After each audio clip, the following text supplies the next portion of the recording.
Selamat datang di channel pembahasan firman kebenaran. Awalnya saya melayani sebagai komisi pelayanan kaum bapa ya.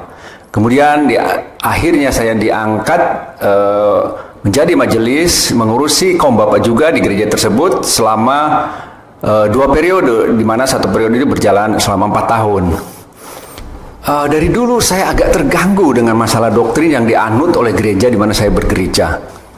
Gereja itu menganut kepercayaan bahwa keselamatan kita itu bisa batal. Kemudian sekitar tahun 2005 ada suatu tim penginjilan dari Jakarta yang sering berkunjung ke Kerawang. Karena adik perempuan saya dan beberapa teman mereka adalah pembaca buku-buku Watchmeni ya. Di antara mereka itu ada seorang saudara yang kemudian bertemu dengan adik perempuan saya tersebut, dan beliau beserta dengan saudara-saudara yang lain datang kemudian membaptis mama saya, dan akhirnya mereka jadian dan menjadi calon ipar saya. Dan setelah itu beliau sering datang berkunjung ke rumah saya dan banyak sekali bercerita tentang kebenaran-kebenaran yang ada di dalam Alkitab. Sekali dia datang itu kami bisa menghabiskan waktu berjam-jam, bisa mengobrol 5-8 jam mengenai firman. Ada kalanya bisa sampai tengah malam. Nah, itu dikarenakan ada banyak sekali hal baru yang tersingkapan dari ketidaktahuan saya selama ini mengenai dasar-dasar iman Kristen. Padahal sebagai majelis jemaat seharusnya saya memiliki pengetahuan yang cukup mengenai dasar-dasar iman Kristen. Masalahnya, apa yang saya tahu dari doktrin yang dipegang oleh saya dan gereja di mana saya selama ini ternyata banyak sekali yang tidak sesuai dengan Alkitab. Memang saya termasuk orang yang suka meneliti kebenaran Alkitab. Jadi saya sangat menanti-nanti kapan calon ipar saya itu datang. Maka saya akan menggunakan kesempatan itu untuk membahas dengan tuntas mengenai banyak hal tentang kebenaran yang selama ini saya belum mengetahuinya, atau sudah mengetahui akan tetapi masih kabur gitu. Banyak yang belum jelas, kurang jelas. Mengapa? Karena ya mohon maaf ya, tetapi inilah realita. Gembala di gereja kami tidak pernah memberikan penjelasan yang sedetil dan sesungguhnya dan yang sedalam seperti yang saya dengar dari tim Injil yang sering datang dari Jakarta dan dari calon ipar saya tadi ya. Dari situlah kemudian akhirnya saya mendapatkan jawaban dari apa yang menjadi pergumulan saya selama bertahun-tahun, yaitu mengenai keselamatan kekal.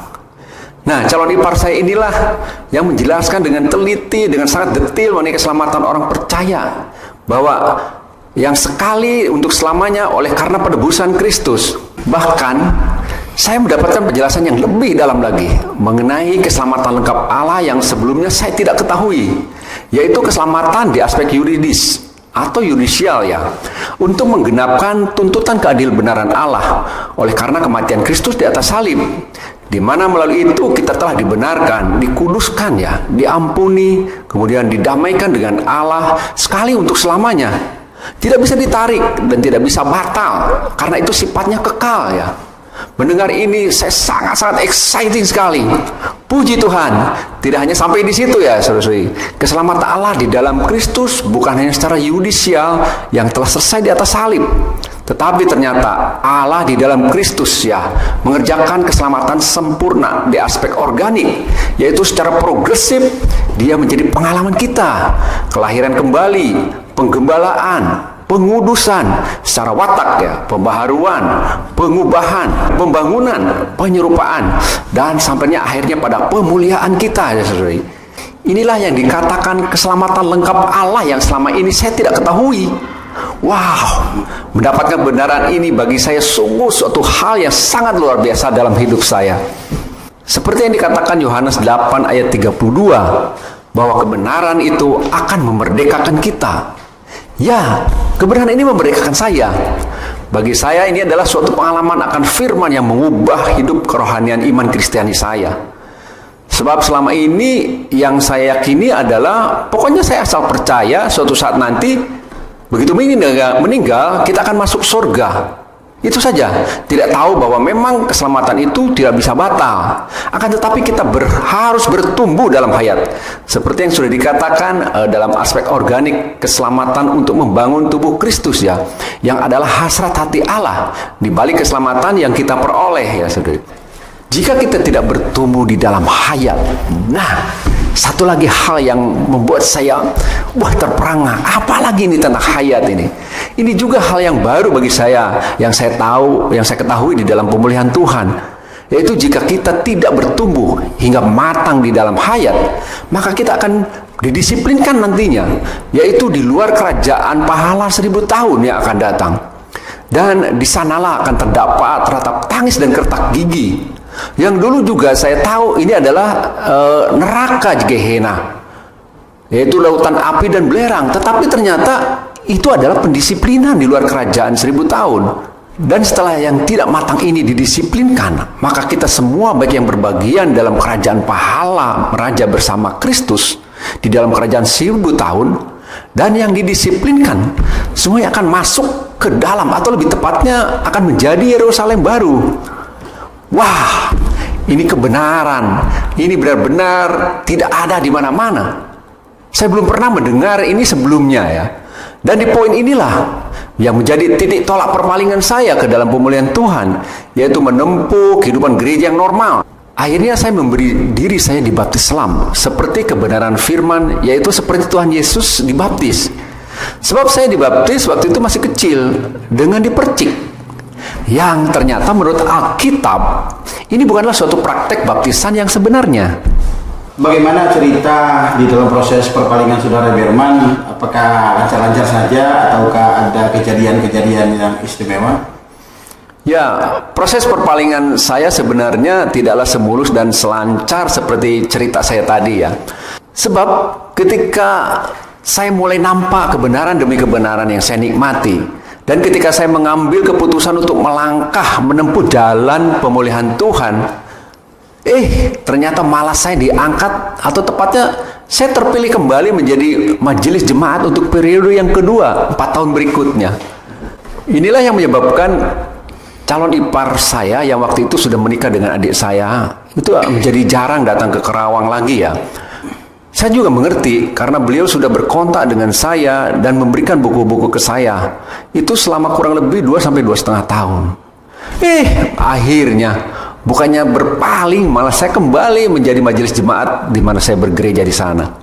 Tetapi puji Tuhan ya, atas kedaulatannya, ketika adik ipar saya itu sudah jarang ke Kerawang, Tuhan benar-benar membuat saya semakin lama semakin tidak damai berada dalam organisasi gereja, di mana saya memangku jabatan sebagai majelis jemaat untuk periode kedua ya. Saat itu saya akhirnya mengambil keputusan untuk berhenti menjadi majelis, dan bahkan saya memberi pernyataan untuk keluar dari organisasi gereja Protestan tersebut. Saya akhirnya tidak menyelesaikan satu periode 4 tahun itu, karena di tahun pertama dalam periode kedua ini saya berhenti, lebih tepatnya tahun 2013. Setelah itu saya kemudian bersama adik laki-laki saya yang sebelumnya telah lebih dahulu dia didapatkan Tuhan dan berpaling ke dalam pemulihan karena penginjilan oleh adik ipar saya dan oleh saudara-saudara dari Hall 7 Jakarta. Kami menempuh hidup gereja di Jakarta di Hall 16 Kelapa Gading ya, di mana adik saya ipar tersebut melayani sebagai full timer di sana. Jadi setiap minggu kami ke Jakarta selama kurang lebih 1,5 tahun. Dan kaum saleh dari Kelapa Gading inilah yang memperhatikan kami di Kerawang. Mereka kaum saleh satu hall itu pernah datang ke Kerawang mengunjungi kami. Jadi kaum saleh di Hall 16 dan Hall 7 inilah yang memperhatikan kami dan merawat kami. Dan puji Tuhan, setelah itu beberapa saudara kaum profesi, yaitu AKM dari Jakarta yang diutus setiap minggu melakukan perluasan di Kerawang. Dengan para AKM tersebut, akhirnya dimulailah sidang kelompok di rumah saya yang merupakan cikal bakal berdirinya kesaksian gereja lokal di Karawang, di mana sebelumnya saya sekeluarga dan adik saya yang telah dibaptis sebelum saya bersama istrinya dan beberapa saudara-saudari yang lain yang digenapkan melalui pelayanan saudara-saudara profesi angkatan kerja muda ini, dan akhirnya dimulailah sidang pemecahan roti gereja di Karawang. Ada cerita apalagi mengenai proses perpalingannya? Ya, yang pertama ya, yang menjadi masalah adalah istri saya.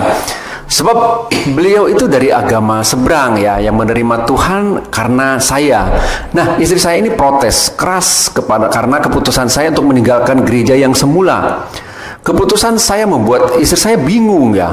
Sebab dia dari Muslim menjadi Kristen, kemudian kami sudah puluhan tahun menempuh hidup gereja dan bahkan telah menjadi majelis jemaat. Dia bingung karena bagi dia kok sudah menjadi majelis jemaat kok malah mundurkan diri gitu. Singkat cerita ya, Tuhan menjawab doa saya dan istri saya pun dapat melihat kebenaran-kebenaran yang saya lihat. Namun muncul masalah selanjutnya ya, yaitu ketika istri saya sudah mulai mengikuti saya, kemudian giliran anak saya yang memprotes saya. Bahkan sampai suami anak saya pun mengintimidasi dengan mengatakan bahwa apa yang saya ikuti adalah aliran sesat. Dan parahnya ya, di saat-saat penentangan dari anak dan menantu saya, suatu saat saya mengalami kecelakaan, jatuh dari motor ya. Dan melalui peristiwa kecelakaan itu, anak dan menantu saya mengatakan bahwa itu adalah teguran dari Tuhan karena papa telah meninggalkan pelayanannya sebagai majelis jemaat dan bahkan keluar dari gereja. Saya pun hanya bisa mendoakan mereka. Kesulitan tidak berhenti di situ. Beberapa bulan kemudian saya ditimpa musibah kembali ya. Kali ini motor saya yang saya baru beli 3 bulan diparkir di rumah dicuri orang. Ini masalah datang kedua kalinya. Kembali saya diserang oleh anak saya, oleh menantu saya bahwa ini adalah teguran Tuhan yang kedua akibat meninggalkan gereja dan mengikuti aliran sesat, Pak, katanya gitu. Saya pun kembali hanya bisa berdoa agar suatu saat apa yang saya lihat dan kiranya kebenaran akan memerdekakan anak saya dan menantu saya. Dan puji Tuhan, akhirnya beberapa tahun kemudian melalui beberapa saudara-saudara di Cibinong, di mana anak saya tinggal, karena mereka tinggal di Sentul dekat Cibinong ya. Anak saya dan menantu saya akhirnya didapatkan oleh Tuhan. Bahkan mereka menjadi orang-orang yang aktif melayani Tuhan saat ini.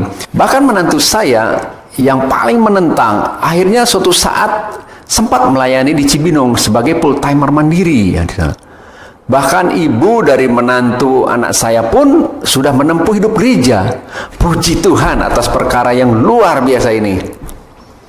Juga anak saya yang kedua yang laki-laki setelah lulus S1 di BINUS, karena dia tinggal di Brother House waktu kuliah, tanpa saya sangka-sangka dan sama sekali di luar dugaan saya, anak saya ini akhirnya bisa memberi dirinya dilatih di pelatihan sepenuh waktu di FTT di Sentul. Dan saat ini dia hidup gereja dan melayani di gereja lokal Kerawang. Jadi lengkaplah seluruh keluarga saya. Saya, istri saya, dan 3 orang anak-anak saya, serta menantu saya, dari anak saya yang tertua, semuanya ada di dalam hidup gereja saat ini. Kebenaran-kebenaran apa yang dilihat dalam proses perpalingan Saudara Berman? Amin. Pertama, saya kaget dengan sebuah buku yang berjudul Ekonomi Allah yang saya baca. Saya pikir buku ini bercerita tentang cara mengatur keuangan dalam kehidupan Kristiani kita ya. Ternyata buku ini membahas mengenai tujuan kekal Allah yang selama ini saya sama sekali tidak tahu apa artinya itu. Singkatnya, ekonomi Allah ini ternyata adalah rencana Allah di dalam hasrat hatinya untuk menyalurkan dirinya ke dalam manusia melalui inkarnasi, mati, bangkit, dan naik ke surga. Ia menjadi roh pemberi hayat untuk masuk ke dalam roh manusia, sehingga manusia dilahirkan kembali secara korporat menjadi gereja ekspresi Allah yang akan rampung sempurna menjadi Yerusalem baru. Wah, buku ini sangat luar biasa dan sangat syarat dengan kebenaran yang solid yang sangat mempengaruhi kehidupan Kristiani saya. Ada lagi kebenaran yang saya dapatkan melalui buku yang tidak terlalu tebal ya, yang membahas mengenai jalan gereja yang merupakan ortodoksi gereja, yaitu tentang gereja lokal. Yang saya tahu selama ini bahwa gereja lokal itu adalah gereja menurut organisasi gereja dalam suatu kota. Ternyata gereja lokal itu cakupannya adalah kaum beriman, yaitu orang percaya yang ada di suatu kota. Misalnya kalau saya di kota Karawang, maka saya dan seluruh orang percaya di kota Karawang itu adalah gereja di kota Karawang. Inilah gereja lokal. Bukan gereja A, gereja B, gereja C di kota Karawang. Dalam Alkitab tidak ada gereja A, B, C, D di Karawang. Kebenaran ini sederhana, tetapi menurut saya sangat luar biasa. Ini benar-benar memulihkan konsep saya selama ini mengenai apa itu gereja lokal yang sebenarnya.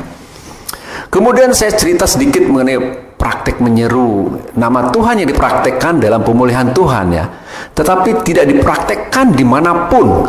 Waktu itu saudara dari AKM Jakarta itu menganjurkan saya untuk melakukan praktek menyeru nama Tuhan. Itulah praktek pertama yang saya dapatkan dan sangat menyentuh hati saya. Ketika saya melakukan perkara itu, ada sesuatu hal yang manis yang saya rasakan ketika saya menyuruh nama Tuhan. Oh Tuhan Yesus, oh Tuhan Yesus. Ada perasaan yang aneh, ada yang perasaan yang manis, yang bergejolak di dalam hati saya yang selama ini belum saya pernah dapatkan dimanapun praktek ini ya. Amin. Ternyata menyeru nama Tuhan itu berdampak secara sangat menjamah yang di dalam ya, sangat bermakna bagi saya. Kemudian ada lagi suatu praktek doa baca firman yang disebut sebagai cara makan Tuhan ya, yang membuat saya kaget lagi. Loh, ini apa lagi itu lah, makan Tuhan. Kok Tuhan dimakan gitu? Tetapi firman Tuhan mengatakan dalam Yohanes, makanlah aku. Barang siapa makan aku, ia akan hidup oleh aku. Seperti yang dalam Yohanes pasal 6 ya. Dan satu lagi, saya menemukan satu kebenaran dalam praktek gereja dalam pemulihan Tuhan, yaitu mereka hanya memiliki satu panggilan satu sama lain dengan menyebut saudara dan saudari gitu ya. Amen.